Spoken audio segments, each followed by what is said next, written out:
今日講八字，問事者講佢揾人算命，有師傅講佢命中冇子女，生唔到 BB， 究竟係咪呢？係咪真係冇 BB？ 真係生唔到 BB？ 我哋一齊研究佢八字。你個子女，你子女緣分唔係冇啊，仲喺度啊。呢個酉根係你個子女緣，你天生係破財嘅。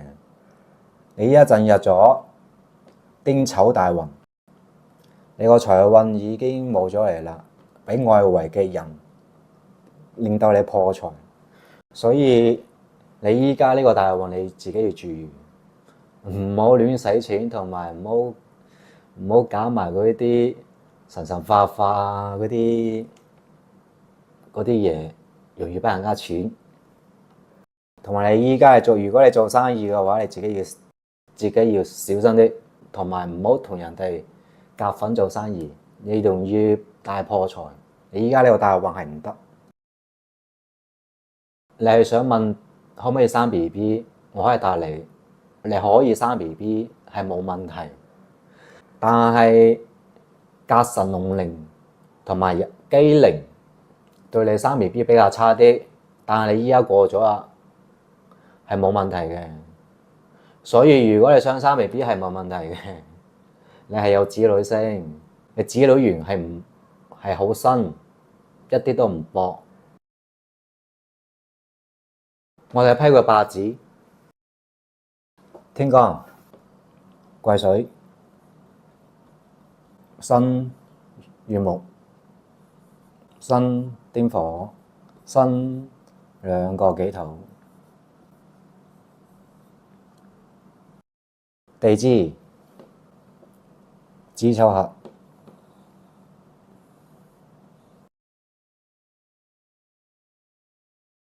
兩個字火，辛未土，辛酉根。你子女緣係完全冇問題啊！點個碌蔗？你聽啲大師講話你生唔到 BB， 命中冇子女，呢啲大師可能想嚇你啫，想嚟做儀式，為咗增強你自信，為咗用激將法，所以佢恐嚇你。佢哋用心良苦嘅。你唔係冇子女星啊，你子女星非常之好啊，冇問題啊，只不過係龍齡同埋有機靈比較差啲。你呢個係你子女緣嚟嘅，冇問題。所以如果你想生 BB 係冇問題嘅，你有八字本命簿係冇問題，你想幾時生都得，但係要睇埋你老公佢個八字係咪有問題。所以你個八字係冇問題，但係要睇埋你老公個八字有冇問題。如果你老公八字有問題，就算你有八字有子女星都係冇用。生 BB 呢樣嘢要睇雙方，唔可以單睇你。所以你個子女星其實係冇問題嘅，只不過你依家個大運行緊丁丑大運，你個財星啊已經冇咗嚟啦。所以你自己做生意同埋關於錢嘅嘢自己小心啲啦，因為呢個丑土屬於外圍嘅人呃你錢，所以你依家呢個大運你自己要注意。如果你做生意，你自己要注意一下。如果你真係想做生意嘅話，我建議你唔好同人哋夾份，你自己做生意好啦。同埋你依家，如果你想生 BB 唔係唔得嘅，你最緊要學識放鬆，因為你本命盤本身就係